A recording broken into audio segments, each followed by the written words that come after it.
Bonjour à tous, comme d'habitude j'espère que tout le monde va bien, que vous et votre famille vous portez bien. Ici, bah écoutez, ça va, hein, ça se passe, tout va bien. Aujourd'hui, rendez-vous pour un point sur le budget mensuel, donc le budget de décembre qui approche à grands pas. Donc comme vous le savez, moi j'étais en congé parental jusqu'au 30 novembre, donc bah, c'est terminé, ça y est. Donc mon budget va subir une baisse ce mois-ci puisque le montant du congé parental, c'était de 398,79 € exactement.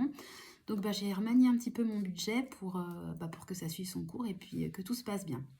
Voilà. Donc bah, j'ai masqué un petit peu les parties salaires parce que je trouve que c'est encore... Enfin, je suis pas encore prête à dévoiler tout ça sur Internet, mais j'ai laissé visible les autres parties. Donc c'est parti. Donc concernant les revenus, donc comme d'habitude, hein, il n'y a rien qui va changer. Il y aura toujours le salaire de mon mari. Au niveau de la MSA, puisque nous on n'est pas rattaché, enfin, on est rattaché à la MSA par rapport au métier de mon époux. Donc là il y aura plus donc le congé parental, mais il y aura quand même la page pour le dernier et puis les allocations familiales. Il y a toujours les 7 loyers des 7 appartements qu'on a en location. Excusez-moi, j'ai mal à la gorge. J'ai rajouté une case Pôle emploi puisque j'ai pas retrouvé de contrat, donc je vais me réinscrire à Pôle emploi.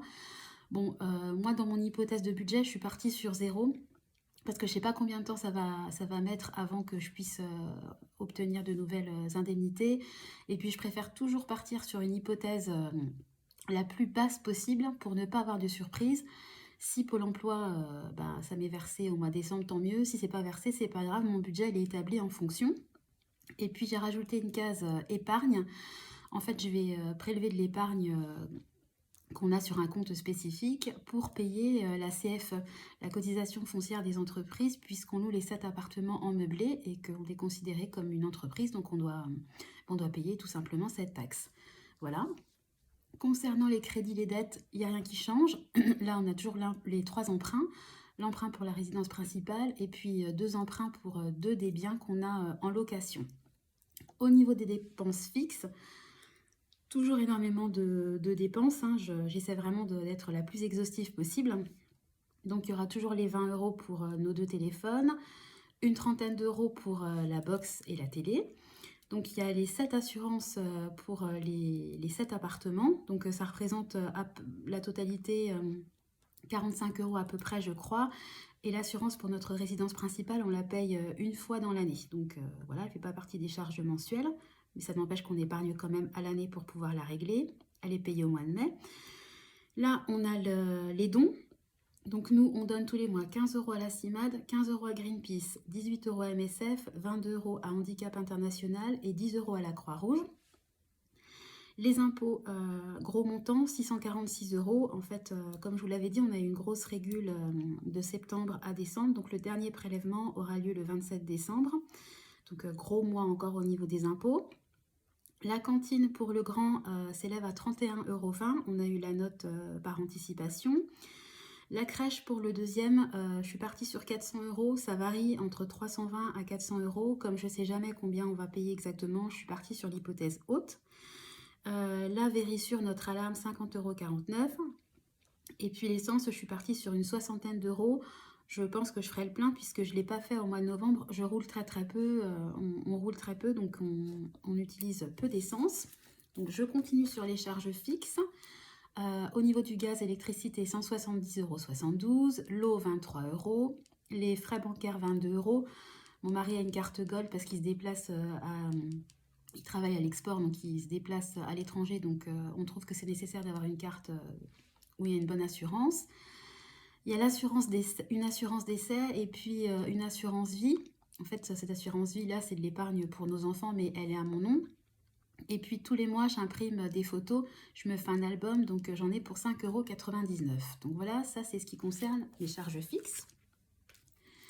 Ensuite, on passe à l'épargne. Donc j'ai beaucoup d'épargne, hein. J'aime bien tout diviser, tout catégoriser. Donc tous les mois en prélèvement automatique, donc ça c'est de l'épargne qui est obligatoirement prélevée. Enfin, il y a aucune condition, il faut qu'on épargne ces montants-là. Donc on épargne tous les mois 250 € en vue dans quelques années de changer notre voiture. On épargne également tous les mois 200 € puisqu'on veut fêter notre anniversaire de nos 20 ans de mariage sur l'île de la Réunion. Donc ça va être un gros budget, donc on anticipe et on épargne pour ça. Je mets tous les mois une partie des loyers qu'on reçoit en épargne pour payer tout ce qui est charges, la CFE dont je vous parlais tout à l'heure, des travaux, des charges exceptionnelles, etc. Donc 230 €. Sur le fonds d'urgence que je veux élever à 1000 € dans un premier temps, et après je le basculerai sur une épargne de précaution, je vais mettre ce mois-ci 200 €. On souhaite rembourser par anticipation tous nos emprunts immobiliers, donc on met à ce titre-là 185 € par mois sur un PEL, épargne bloquée. Le PEL il se terminera en 2025, on peut le garder encore quelques années sans faire de versement dessus, donc on va le remplir au maximum. 20 € sur les livrets A de nos 2 enfants. Je vais mettre 200 € sur tout ce qui est facture annuelle. Donc je vous parlais tout à l'heure de l'assurance habitation qu'on paye une fois par an. Ça peut être l'entretien de la chaudière, ça peut être l'achat de bois pour la cheminée, etc. Donc là, on met 200 € par mois. Je pense qu'en 2022, d'ailleurs, je vais élever ce montant-là. J'ai un PEA, enfin, il n'y a rien dessus. Je crois que je vais avoir une centaine d'euros, mais pour le mois de décembre, on ne va rien faire dessus. On veut également épargner pour l'achat d'un appartement, enfin d'un 8e appartement, mais pareil en décembre, on ne va rien mettre dessus. Et puis, je vous l'avais dit dans une vidéo précédente, on a ouvert le mois dernier un plan épargne retraite pour les enfants où on leur verse chacun 50 €. Donc, on va épargner 100 € au mois de décembre. Ça, c'est pour l'épargne fixe. Ensuite, on passe aux dépenses variables. Donc là, c'est mes deux espèces d'enveloppes virtuelles. Donc, concernant l'alimentation, en général, je pars sur une base de 400 € par mois, sauf que là, il y a les fêtes qui vont arriver, il y a l'anniversaire de mon chéri qui est né le 30 décembre, il y a également des petits, je sais pas, on va peut-être acheter une bouteille de vin comme on va être reçu, etc. Donc je suis partie sur 550 €, en sachant que j'ai anticipé au mois de novembre et j'ai acheté pas mal de nourriture sur Picard, donc je pense que 150 €, ça sera largement suffisant. Concernant les loisirs, achats sur Internet, etc., j'ai augmenté le montant. D'habitude, je suis entre 200 et 250 € par mois, mais là, je l'ai mis à 350 €, puisque comme je vous disais, peut-être bouteille de vin, on va être invité, donc je vais certainement acheter des plantes pour les personnes qui nous reçoivent, une composition. Il me reste quelques cadeaux de Noël à faire pour ma sœur et puis son futur mari, puisque ma sœur va se marier l'année prochaine.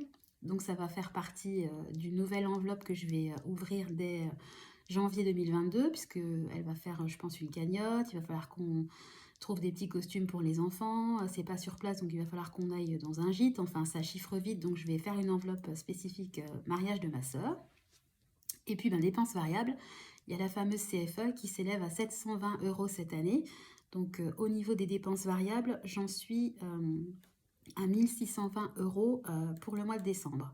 Sur la totalité de mes revenus, une fois que j'ai déduit mes dépenses fixes, mon épargne et mes dépenses variables, il me reste 18,82 €. Donc j'ai décidé au mois de décembre de mettre la somme de 18 € dans le fameux challenge des 100 enveloppes. Donc je cocherai la case 18. Et puis les autres enveloppes, il n'y aura rien puisque j'ai déjà pré-rempli en fait mes enveloppes jusqu'à... je les ai remplies comme si... j'étais allée jusqu'à la fin de l'année, donc mon enveloppe vacances, téléphone, Disney, etc., elles sont déjà pleines. Voilà, donc j'ai fait en sorte de ne pas avoir d'enveloppe à remplir au mois de décembre parce qu'on a déjà beaucoup de charges, de dépenses ce mois-ci, donc je ne voulais pas encore me rajouter de l'épargne, de la petite épargne sur mes enveloppes. Voilà le budget de décembre, ça y est, il est prêt. Je croise les doigts pour respecter tout ce qui est dépenses variables parce que j'ai vraiment beaucoup de charges fixes. Je peux jouer uniquement sur le variable. J'ai essayé de l'augmenter pour pas me retrouver en galère et devoir repiocher dans des livrets d'épargne. Typiquement, si j'épargne pour la voiture, c'est pas pour aller repiocher dedans. Voilà, moi, l'épargne que je mets de côté pour les projets à long terme, je veux vraiment pas y toucher. L'épargne des enfants, c'est la même chose. Donc, j'essaie vraiment de jongler et de faire en sorte que mon budget soit le plus possible respecté. Voilà, je voulais vous dire aussi que pour 2022, j'ai pas mal d'enveloppes supplémentaires qui vont se mettre en place. Des nouveaux challenges, je vais faire le challenge des jours fériés, le défi des 52 semaines en douceur. Je vous parlais tout à l'heure du mariage de ma sœur.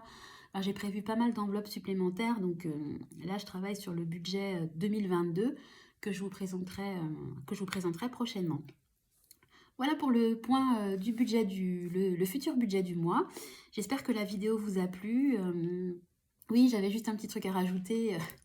Sur certaines vidéos, voilà, j'ai des commentaires sympas, des petits pouces en l'air, et de temps en temps, j'ai un pouce en bas qui apparaît. Bon, moi, clairement, ça me fait ni chaud ni froid, mais je trouve ça vraiment bizarre, en fait. Pourquoi les gens mettent un pouce en bas? Enfin, si la vidéo vous plaît pas ou vous intéresse pas, vous avez juste pas enfin, à la regarder ou à l'éteindre. Enfin bon, dans l'absolu, c'est même un peu bête puisque ça me met du... Enfin, moi, j'ai des nombres de vues qui augmentent et de la durée de vidéo qui augmente. Donc, je trouve ça dommage, en fait. Voilà, si vous aimez pas quelque chose, est-ce que c'est la peine de prendre du temps? Vous perdez votre temps et puis, enfin, voilà, ça sert à rien. Enfin, moi, j'ai jamais mis de pouce négatif. Même si une vidéo me plaisait pas, bah, je change, je passe à autre chose. Voilà, mais bon, c'est pas grave, c'était juste... j'ai trouvé ça bizarre de voir de temps en temps, tiens, j'ai un pouce en bas. Bon, bah, ok. Admettons, c'est comme ça. Bref, c'était le petit message du jour. Je ne sais pas s'il passera. Et puis, bah, de toute façon, c'est comme ça, hein, il en faut pour tous les goûts. Écoutez, je vous souhaite néanmoins une très bonne journée. Comme d'habitude, je vous fais des gros bisous. Et puis, je vous donne rendez-vous dans la prochaine vidéo, comme je vous disais, qui sera sur le thème de mes nouvelles enveloppes pour 2022. Voilà, bah, je vous dis à très bientôt. Et puis, encore une fois, passez une bonne journée. Bye bye!